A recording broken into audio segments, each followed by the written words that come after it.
Ladies and gentlemen, Greg Mikulowski from ForexLive.com. Today I'm going to talk to you about the euro versus yen. Today's date is October 25th. No, it's not. It's April 25th, 2016. Why do I want to talk about the euro versus yen? Well, BNP Paribas came out with a trade recommendation that says go long euro yen makes sense into the Bank of Japan. Now, the reason is that the Bank of Japan is a close one, and risks of action this week have risen given the yen gains since the last meeting and slower growth numbers. With the yen having outperformed other funding currencies this year and the market short yen, we think risk reward is attractive for the euro yen longs.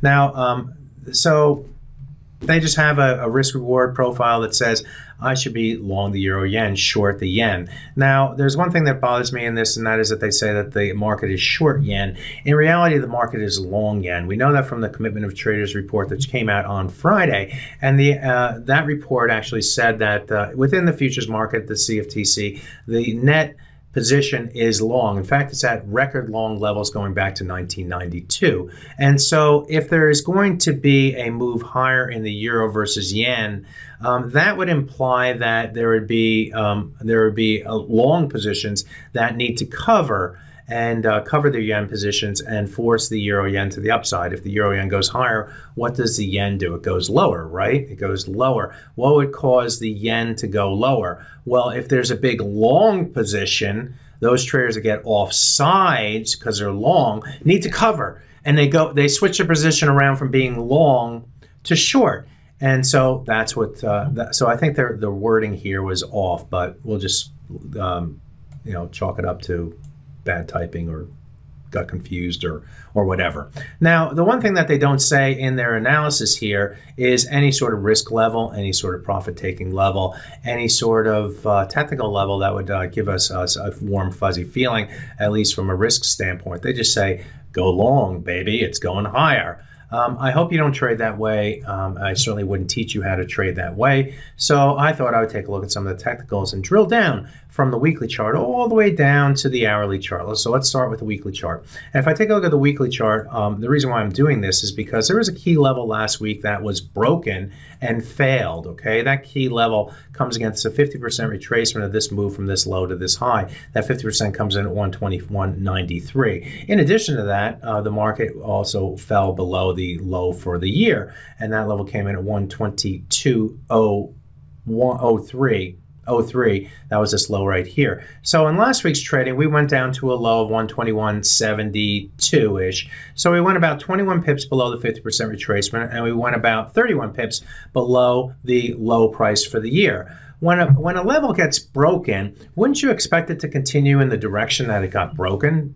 And the answer is yes, especially if it's like a multi-year low. This goes all the way back to January 2013. And so it's, what, 3-year low. And we couldn't develop any momentum below all these levels right here. That's sort of bullish. And so I'm okay with being bullish the euro yen and the idea that maybe the Bank of Japan will ease rates. And that should weaken the yen, force the euro yen to the upside. I can buy that, okay? So technically off the weekly chart, we're a little bit more bullish on the failure below the 50% retracement level. Now, there's another level here in the chart I want to bring your attention to. I want you to remember it's this 126.06 level. If you look at this low price going back to, well, last year, this is a low price from last year. It came in at 126.06. So a low price from last year is always going to have interest, and indeed it had interest in the first month of January, where the market came down to that level and bounced off of that level. So we had two lows right there forming this remembered line. The market remembers that line. It's going to remember the 2015 low. So one of the targets to the upside is to get above 126.06. If we can get above that level, then it opens the door for further upside momentum. That's what I see from this euro yen. So I see a failure down here, and I see a target level up here that we need to get above. Does it say anything about risk? Not really. So let's go to the daily chart and take a look at that, see what that is telling us. And if we take a look at the daily chart, what do we see? Well, here's our 126.06 level. So that's going to be our target, okay, right there. 126.06. Now we also have other things here that are of interest. One is this trend line. This trend line cuts across here at around the 126.68 level. So 06 and 68, and then we have the 100-day moving average that comes in at 127.66. So this is 126. Let's call it 66, and then 127.66 and 126.06. So lots of sixes there, 06, 66, 66 up here. So those are our targets on the top side that we need to get to and through. Now, the thing about the 100-day moving average is this is going to be a key target. So if we should go higher, this would be a nice level where we take profit right here. And the reason why is because look at what happened the last time we tested the 100-day moving average. We fell from that level. What do we do here? We fell from that level. What do we do here? We fell from this level. So there is a history of using the 100-day moving average as resistance. So if the market should test that this week after the Bank of Japan and move up to this 127.66 level right here, we should see sellers against that level. So that becomes our target on the top side. Where's the current price? Around 25. What's the risk or what's the potential profit? About 240 pips. Let's call it 240 pips to the upside. Now, what is the risk? Do we see any risk here off the daily chart? A risk-defining level? Not really. We have a lot of reward levels or target levels. This level right here, this trend line at the 66 level, and the 100-day moving average. But we don't have any risk level. So we have to drill down even further to go to figure out a risk level. And I'm going to go to the hourly chart next, and this is where I'm going to stop it right here. We know we have a potential reward of 220 pips. What is our risk on this trade should we decide to take that trade right now? And I'm going to focus on this yellow area right here. And this yellow area encompasses 4 different things in that little yellow area. We have the trend line that connects this low right here to this low right here. That trend line cuts across, let's say around the 124.20 level and moving higher as time goes by. What else do we have here? Well, if you take the high price right here and the low price right here, the 38.2% retracement comes in at 124.19. That's right here. So the trend line's a little bit above that. So we have the 38.2, we have the trend line, and then we have this step line right here. See this blue line right here? This represents the 100-bar moving average on the 4-hour chart, and that level comes in at 124.27, somewhere around there. So we have support at 19, we have support on the trend line around the 20 level, we have the 100-bar moving average on the 4-hour chart at 124.27, and then finally we have this blue line right here, this smooth one, which represents the 100-hour moving average.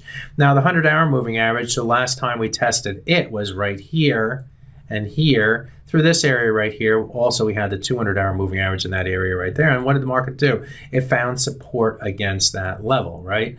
And so the market bottomed against that level and moved higher. So there is some history against that 100-hour moving average. And so all this says to me that risk on this trade is down to this level right here. So if we're currently trading at 23, that risk is going to be about, what, 100 or so pips, okay? 100 or so pips on this trade. If the market were to go down, I would expect support here. If it goes below this level, we would risk 100 pips on the trade. So our reward was what, 30 pips to the upside. Our risk is 100 pips. So it's about 2.3 to 1 risk reward if you decide to do that trade as is, where we are right now. Now, if you don't want to risk 100 pips on the trade because, well, first off, there's a resistance at the 06 level, so we may not get above that level at all. So you may want to look to buy down here.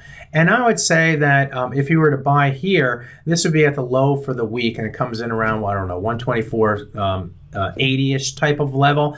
If you were patient and waited for the market to come down and test the low for the week right here, the low for the day at 124.80, you can put your stop here at 19 and risk 60 pips on the trade, in which case you're risking this amount on the trade, and the potential reward on the first stop would be 126.06, which is about 120 pips, which is about 2 to 1 risk reward on the trade.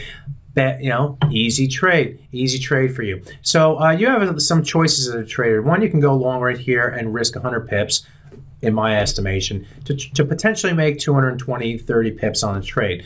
That's trade number one. Trade number two is to wait for the market to come down if it comes down. You may miss a trade because it doesn't come down, but buy near the lows for the week. or anywhere in here, with the risk being this area right here. And that would lower your risk maybe to as little as 60 pips, or it could be even smaller than 60 pips if you bought down through here. But risk down to the 19 level. If we stay above the 19 level, everything's going to be positive for this trade. And your reward becomes the same. You have to take out the 126.06 level, the 126.68 level, and then the 127.66 level. That's our ultimate goal, that 100-day moving average on the top side. So that's how I drill down in the euro-yen trade that BNP Paribas just said go long shag because it's going higher. We have to make a little bit more sense out of that. We have to put a risk on this trade. If you like this video, folks, go to our YouTube channel and hit the the thumbs up. If you don't like it because it's too long, which I know it is, but if it's too long, hit the thumbs down, or you don't like it. Maybe you liked it even though it was too long. Also, you can subscribe to our YouTube channel by going to our YouTube channel and clicking subscribe. My name is Greg Michalowski. Good fortune through trading. Hope you learned something. Bye-bye now.